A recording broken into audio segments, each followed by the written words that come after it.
Lebanese Ether, Freestyle Drive, Season 2, Episode 8. Got my man Jay Rim in the car with me. What's going on, my man? What's going on, How you brother? doing, bro? Haven't seen you in a minute, man. I know, man. I know. You in your suit and all that. My man shit. called me in my suit today. Listen, we're working people, man. I appreciate you coming on the show, though, man. You Even already though, know. you know, even though you straight out of work and all that. Listen, man, thank you for having me on the show. I'm actually a huge fucking fan, as I told you. Thank Can I you. curse? You can say whatever you want. Yeah. Huge fan. Shouts to everybody that was on it. Dope spitters. You know what I mean?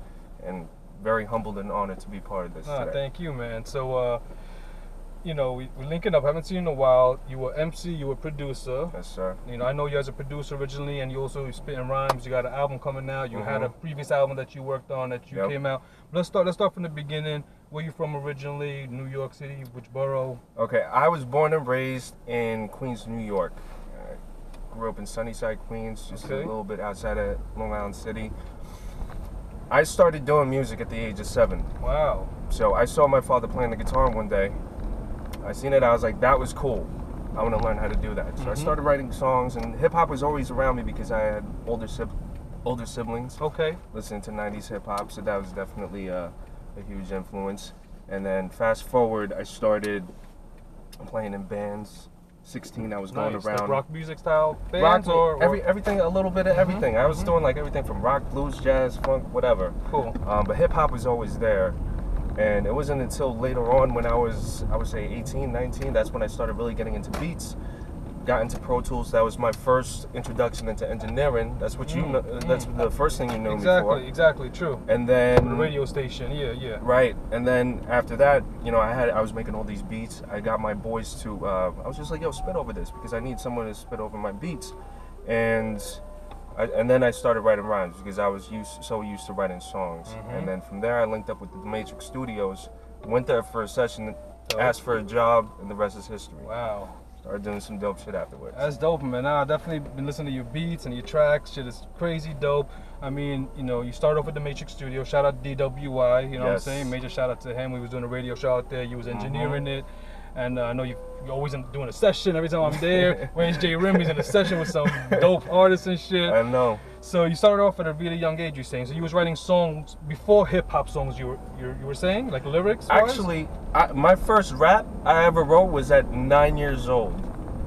And it was... You remember some of the I just remember it being like really bad. But okay. We just have to, you know, we have to go through it sometimes, you know, get it out of there. But the amazing thing was, I remember around that time when I was like 7, 8 years old, my older siblings, they were listening to hip hop, but I wasn't really too into it because at the time it was the era with Mason Diddy and it was all shiny bling suits and all that. I thought it was all corny. Even as a kid, I thought it was corny. It was corny until I seen. I was watching Video Music Box one day. I saw first. They did like a little throwback session, and they went to Showbiz and AG, Fat Pockets, and it was huge. It was night and day, and I seen it like they were in the camouflage joints, and being like real gutter. I was like, that is fucking cool. And then after that, it was Nas's "It Ain't Hard to Tell" video. Okay. So really, it was AG and Nas that made me want to pick up the pen and write a rhyme. That's crazy you mentioned AG because you actually working with him right now. You've worked with him before, and you know you produced for him and engineered for him. I don't know details, but how did that relationship happen with AG, and how excited were you for that to happen? This is all right. So this is the crazy thing, right? Because everybody talk about the law of attraction and manifesting things like that. So when I was 8 and I saw that video, I saw AG. And I was like, yo, Showbiz is nice, but the dude AG over there, like that dude is really, yo, he's dope. I'm gonna do a song with him one day. I said that to myself at 8. And then after a while, I just kept working on my music. I ended up at the Matrix Studios through like a mutual friend. And turns out D grew up with AG. So one day I'm doing a session, and then I close the session out. D's like, yo, let me see how good your hip hop is. And then he walks in with AG behind him, and I was like, holy shit. The guy that I said I was gonna do a song with when I was 8, now he's standing in front of me right now. So fast forward to that, we started doing the Sentinels project, which was the group. Yeah, the Rise of the Sentinels, that was your group? Yeah. Or was it an album, or a compilation album? Or? It was a compilation album, and it was a collection of me and a couple of other guys that, you know, we're all friends. And so So really, it started there. We got AG on a feature. AG laid down a verse on one of my beats. Okay. Okay. On that Rise of the Sentinel album. On the Sentinel album. Yeah. And there was an open verse, and I was like, this is my chance. I just laid down that verse, and lo and behold, I did a song with AG, and he really liked it. That's really liked it. And then we just became really cool, and I started engineering for his upcoming project. Okay.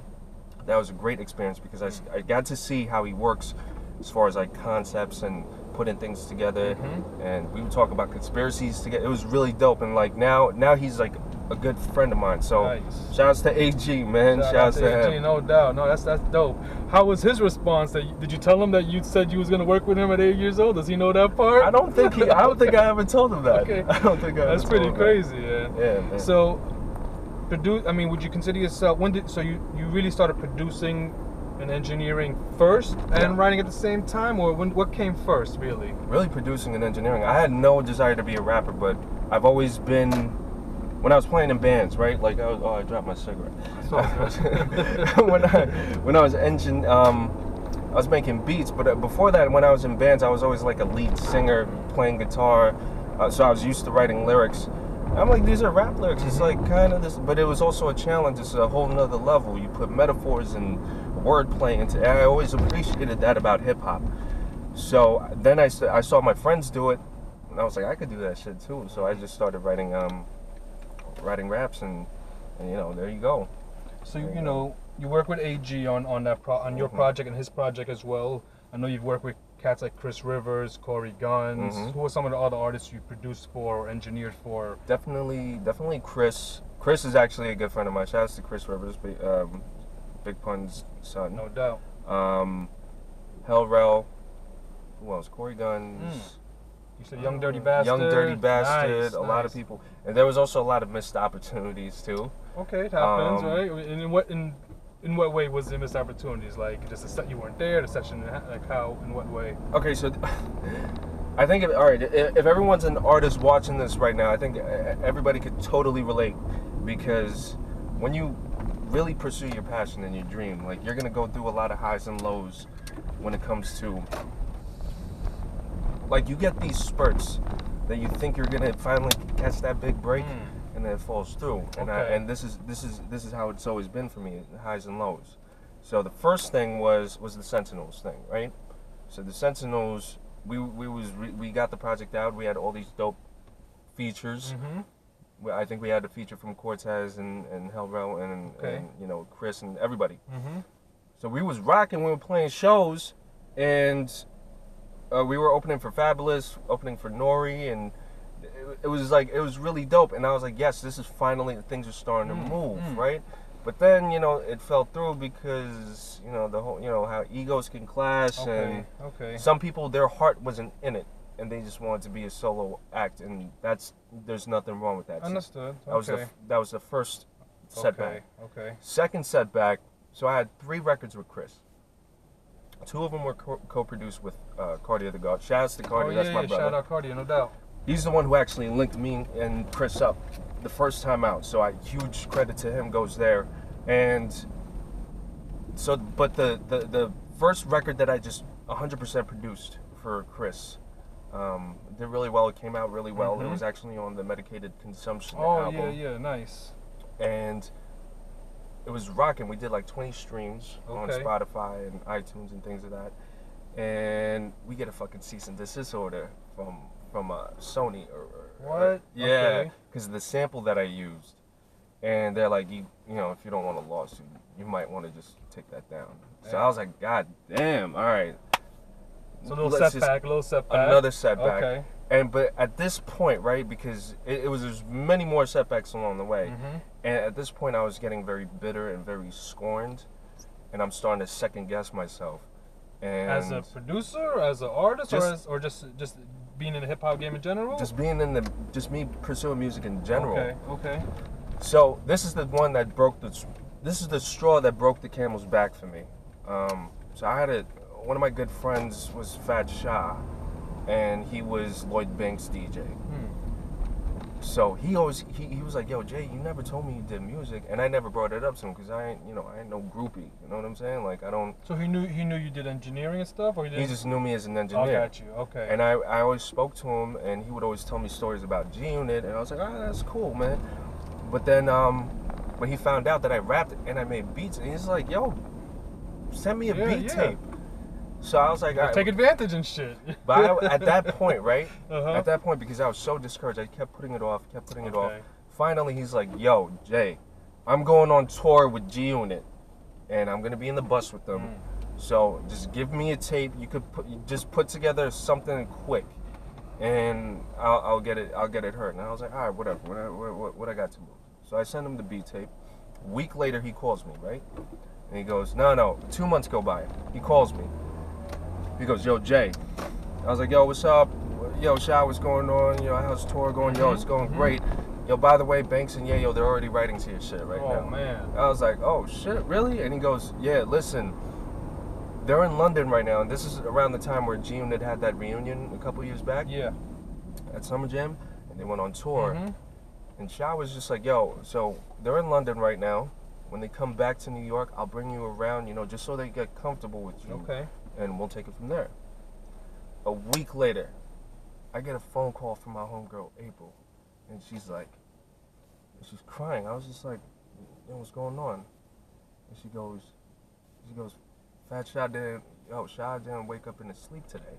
And I was just like, that right there was the straw that broke the camel's back. Because one, a friend that I cared about really a lot. Besides the music, politics or whatever, my friend died, right? And I fucking lost an opportunity. So the way, like how shitty I felt at that point is just, I couldn't even, it was like the lowest disempowered state I've ever been in. So I was just like, fuck it, man, this music is probably not even happening for me. So I dead ass quit. You know what I mean? I took a step back. Okay. And straight up, I was just like, I ain't even doing this music shit no more. But then it started, I'm an artist, so it started itching, and got you. You know what I mean? And that's why I'm on Freestyle Drive right now. No now. doubt, definitely. Yes, that's exactly why you're on Freestyle Drive. So you are working on a new solo album, is that correct? So yes. So I know you was doing a group thing, but since it kind of fell apart, did you just say, F it, let me do a solo thing? Or did you always want to do solo from the get-go, or did you want to see how the group thing worked out first and then pursue solo careers like a lot of groups do? What I was doing was I was just trying to diversify myself as much as possible. So we do the group thing, cool. I started like putting out beats, cool. Everything fell out, whatever. And my biggest fault was I was relying on too many people. And I'm in a different state right now. Financially I'm a little bit better, mentally I'm a little bit better.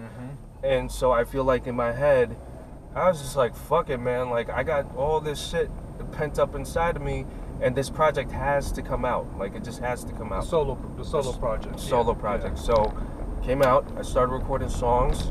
And what I did was, I was in such a rut. I was just like, let me just record a song every week, and let me just put it out. Okay. And all over your own production?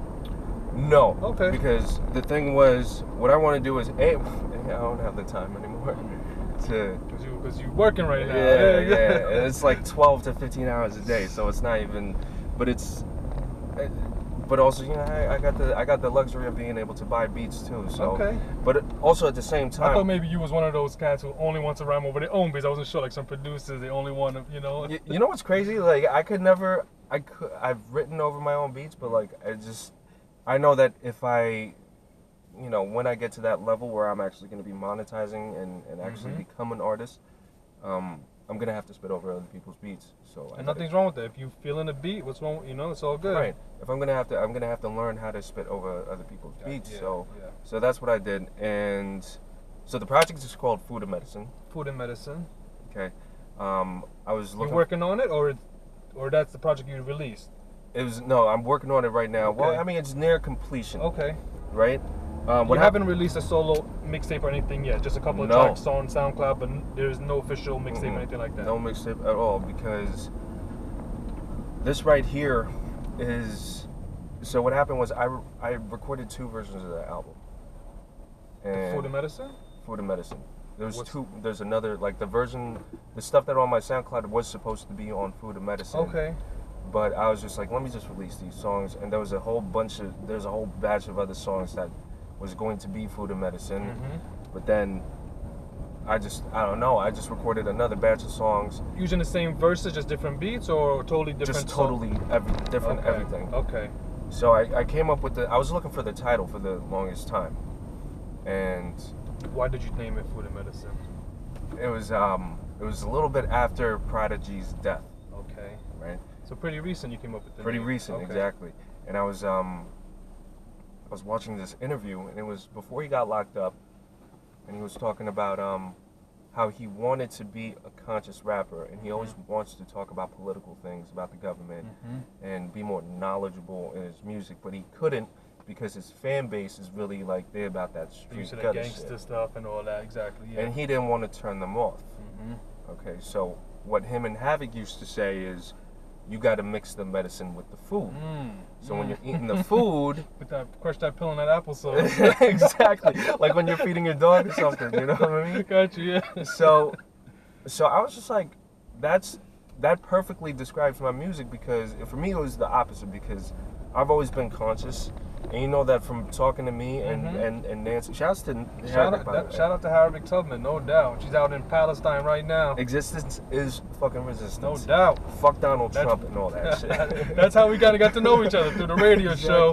We was doing a political radio show, and I was listening to the joints on your SoundCloud, the ones that you did release, and you do get pretty political in a lot of your songs. Not all of them, but you know, a couple of them. Yeah, which means like I've always been that conscious person, and you know, my influences come from Nas and people, you know, AG, like you said. Exactly. Yeah. So but the thing about it was I was too conscious, and when you're trying to spit conscious rhymes in a cipher with a bunch of dudes from the projects, like they're not gonna be impressed by some of the shit that, like, they'll be like, all right, he got skill, but you have to say shit like that really punches. Mixing the food with the medicine with Mixing the food, the medicine. Exactly. And that's how it came to be. Okay. Did you feel like, because you know, some conscious rappers get the bad rap as that they're like, you know, it's preachy sometimes, or like, you know, we don't want to hear that shit all the time, you know, whatever. Which is nothing wrong with that. There's nothing wrong with it. But there have been artists who have been able to spread consciousness by mixing it up, like you said, or by spitting over non-traditional beats, let's say, you know, and just, you know, keeping the beat hype and hot, so they can spit that content and still people can kind of groove to it somewhat. You have like the Kendricks, you got the J. Cole's and all that. So the album is still going to be conscious, but just mixing it up. What are you planning with it? Like, how many songs on there, and what are you planning on mixing? So far, I got like 24, and I really have to I have to cut it down, and you know, right now it's just post-production, really. And of course, because like now I know. Can you mention any features? Is it strictly a solo album? So far it's me, but that's another thing. Oh, actually, the only features I'm having are people that I really rock with. Okay. So people like I know for a fact that my homegirl, you actually got to get her on Freestyle Drive. Fever the Diva, that's my homegirl, and she's that real gutter. She can spit. Yeah. Right. I'm co-signing that shit, and her and also Spills Bills, which is you know her I guess partner. Okay. And I'm definitely gonna try to get some features off of some of the Sentinels guys. You know what I mean? But as far as I really want this to be me, because it's really about what I've been going through and what's been going on through my mind and stuff. You know what I mean? So it is going to be a little bit personal as well, to some extent? Very, very fucking personal. Okay. Very, very personal. And that's the other thing about, I didn't make my own beats, so I had to really tap into being a rapper. So different head? Is it a different mindset? Yeah, because when it's making beats, it's music, it's sonic. And obviously, you know, you are playing off of emotion and your feelings, but as far as like being a rapper and expressing yourself through words, you really have to kind of take the ego out of the way and just be very honest with yourself and really reflect. You know what I mean? And it kind of like, it got a little uncomfortable sometimes. And I got to know myself a little bit better too, you know, as cheesy as it sounds, but it's been really dope. It sounds like you've grown as a man basically through your experiences and dealing with what you dealt with, you know, maturing and everything, you know, maybe when you was younger, we all have different, you know, mind states when we're younger. Yeah, I had to that's really fucked up when I was growing up. Until we find ourselves. So you're not producing none of the tracks on this album? I would say a few. Okay. I would say a few. I don't want to say, but at least I don't know yet. I gotta go back, listen to the album, see how everything flows.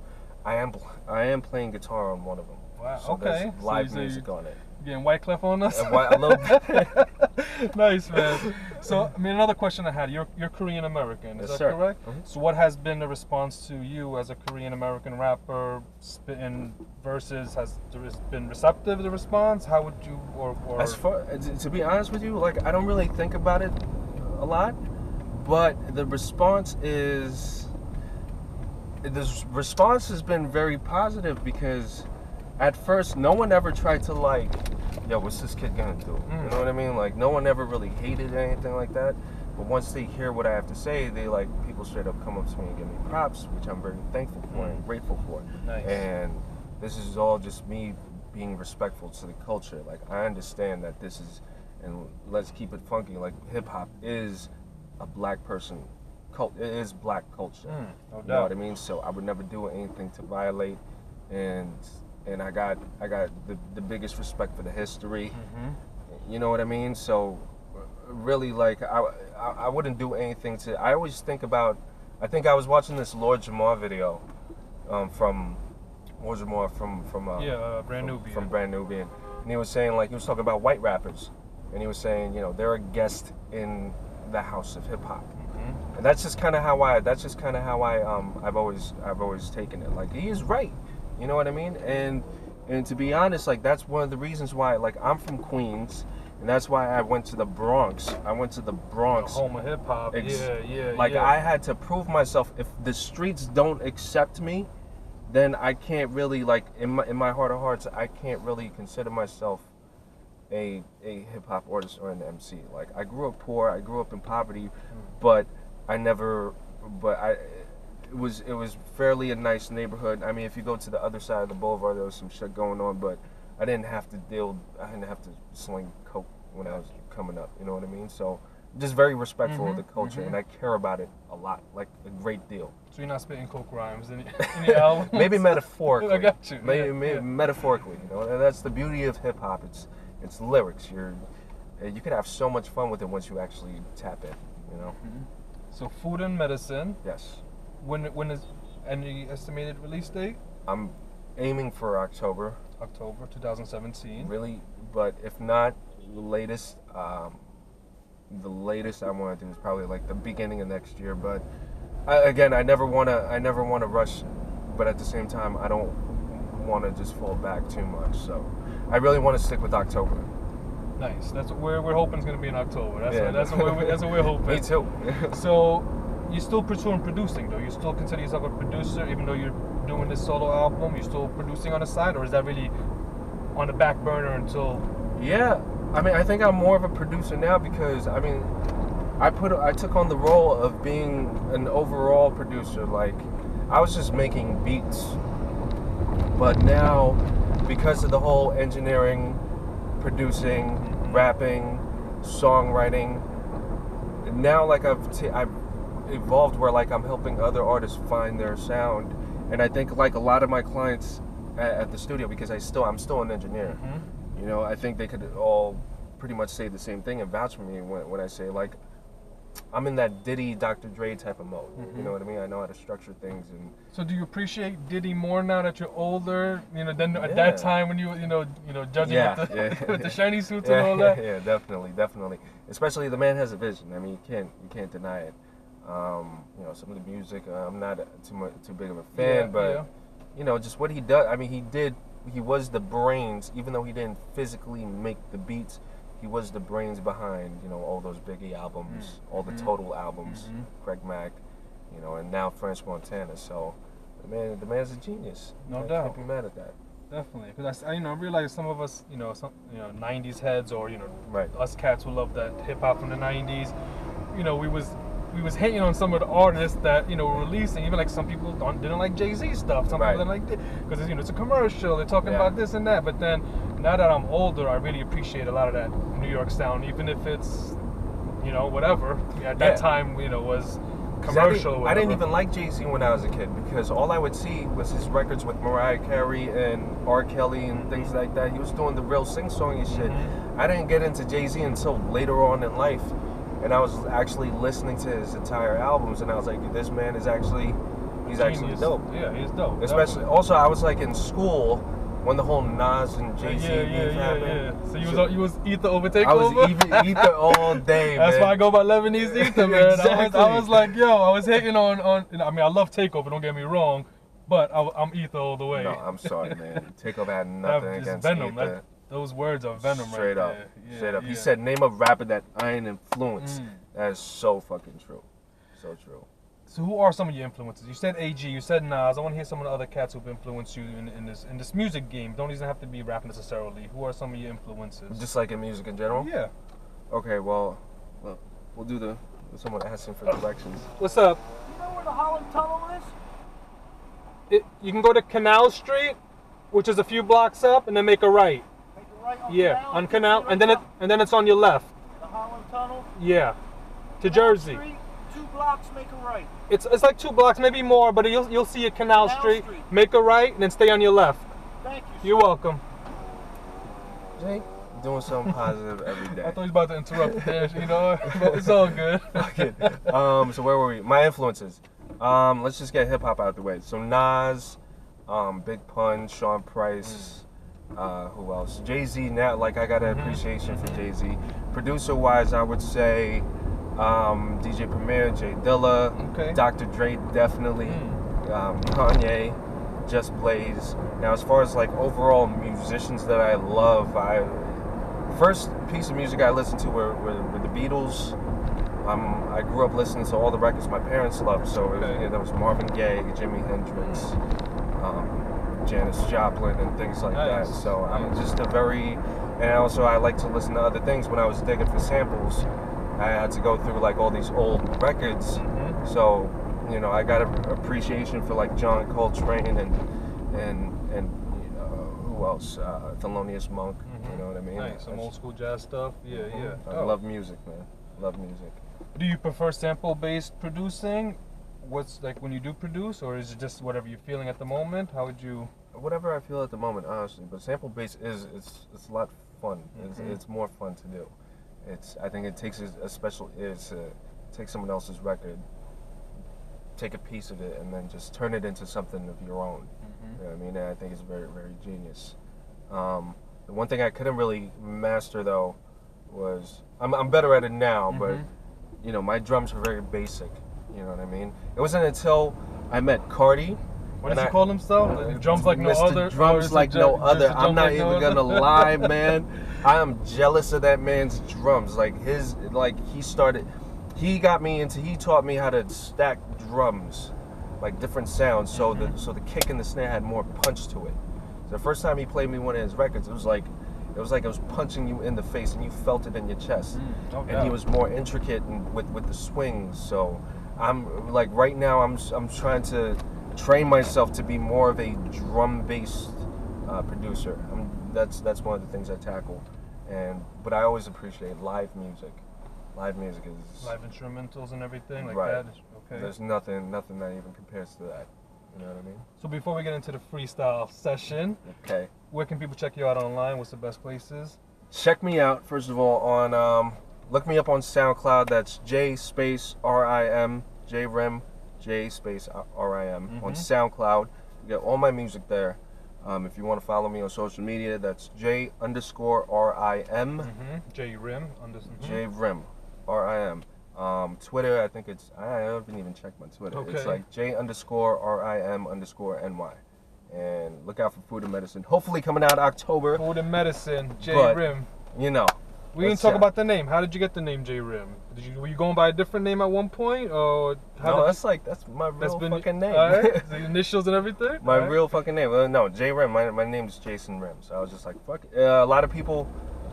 I think like I made that an email name. And so people just started calling me J Rim. They ran with so I was like I see a producer name now. People at work call me J Rim. So I was like, whatever. Like, you know what I mean? How's corporate America been treating you? Corporate America sucks because I work on Wall Street. No, but it's really good because especially what I do, it's more of like I'm running my own business, so it's not really corporate America. Whereas, people You're not sucking the blood of the poor? And me? No, I'm actually sucking the blood of the rich. So okay, hey. So listen. Robin Hood then, it's all good. Exactly. We ain't mad at that. No, I didn't do anything. It's just metaphorically speaking. Metaphorically speaking. In case somebody from, the boardroom is watching. Yeah, exactly. So you ready for this? You ready to throw on some beats? I'm so fucking ready for this. Alright, let's do it. Freestyle Drive. On the West Side Highway, too. Freestyle Drive. Got my man J Rim. Yeah, I'm Lebanese Ether. This is season 2, episode 8. Check out my man's new album, Food and Medicine, coming soon.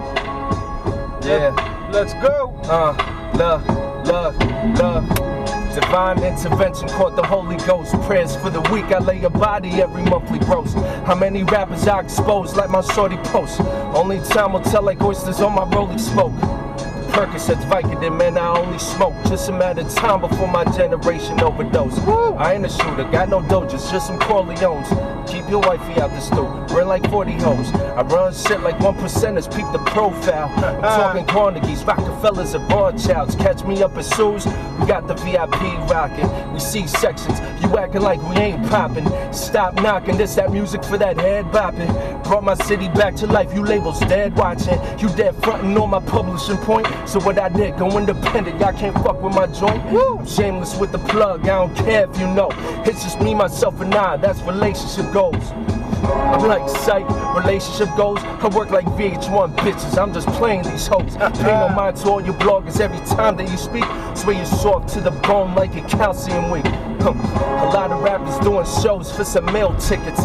S&P down 20, man, I build different.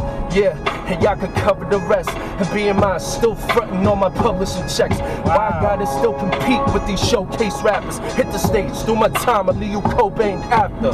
Now that's a headshot, gun up in your mouth shit. Brains up on your wall, police tape around your house shit. 90s baby, I ain't fucking with this now shit. And I ain't Drake, I'm on to kick it out the house shit. Burning diesel, Big Daddy type of things. I gives it to you raw, you have stepping on the cane.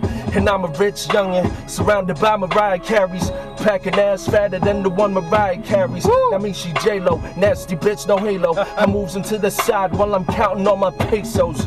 High as fuck, I'm in and out of conversations. All I see is white like the Oscar nominations, huh?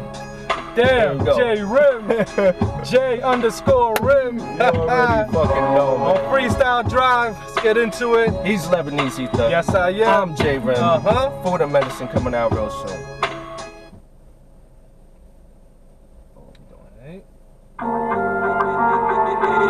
It's JD Sounds. Okay. J Rim, Freestyle Drive. Listen. Oh, is that Meek Mill joint? Yeah. The winners and losers, the wins and losses. Listen. Wall Street Curry, check my numbers, man, I ball steady. Occupy the whole block, man, I'm war ready. Now, who be telling rumors that we out to lose? We on to merger acquisition type of power moves. So demanding I could silence on you motherfuckers. And matter of fact, I'm Jamie Dimon to you motherfuckers. Trumpy politics, who you think you talking with? I snatch you up, throw y'all pussies on the abortion list. Jason got no competition, y'all could call Freddy. Even in a corporate setting, man, I sip Henny. Spend your bread just to floss and call it rich envy. Canal oysters on your arm, keep your wrists heavy. And I could okay, hold on. J Rim. Yeah. Level up, y'all ain't even got the harness ready. It's real bars, y'all just fooled in the center. And y'all can take shots, I'm just harmless really. My Bronx brothers got 9s in they palms already. Eat them all to the op in that Death Valley. I just wanna see them paid off that Trump rally. Queens still get that money, you ain't hear that? Or you the type to talk shit and never stare back? Show you how to get that bread for you. Direct deposit, ain't nobody really checking for you. Stay in your lane, y'all can't fuck with my drive. Man, I work too hard to put my egos aside, no lie. Yeah. J Rim. Yeah. Food and Medicine coming out. Producer, MC. Bang, bang. Engineer. And I'm in my suit. Wall Street. Wall Street, baby. Oh man. All right. Let's do it. Let's do it.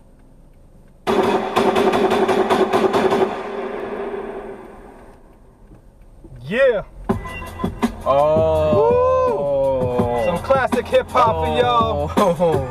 I'm Lebanese Ether. Got my man J Rim. This is Freestyle Drive. Make sure you check out cyphercircuit.com. My man J Rim, Food and Medicine, coming soon. Let's go. Yeah. Yo, hey yo. Crack Dutchess, no fun to keep the lights open. Palmer soon nights, keep a stripper lit, eyes open. Thick lips on the mommy, what you be sipping on? It's about $1 million you be sitting on. Your man's weak, too shook to get the digits off. And how you stomach all these fellas I be shitting on? Instagram rappers, 2 seeds that he missing on. Woo. That's the type of dude you bitches always kissing on.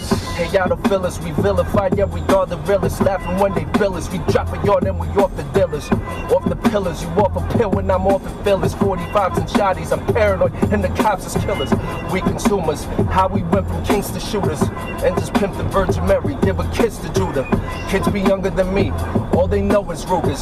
Gentrified the whole city, y'all can never move us. Y'all can never move us. Yeah, let's go, let's go. Listen, I got one more. One more? I kinda gotta get, I'm not gonna lie, I kinda have to rush back to the No doubt. I'm sorry, I'm not trying to rush you. No, not at all, man.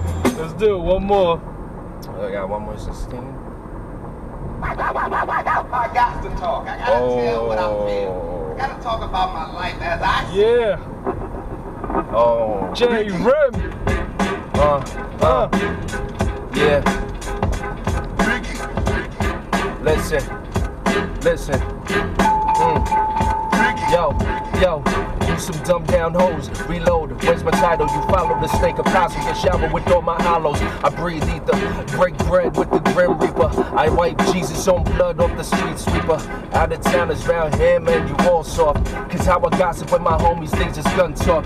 27 and I still don't understand dudes. Like how you 40 posting flyers on your gram, dude. I'll demolish you, Biggie, Christopher Wallace. You dropping money on bitches, you hurting, they don't acknowledge you. Woo. We backtracking from whack rapping to backpacking to my black mag and them clacks till all my tracks man.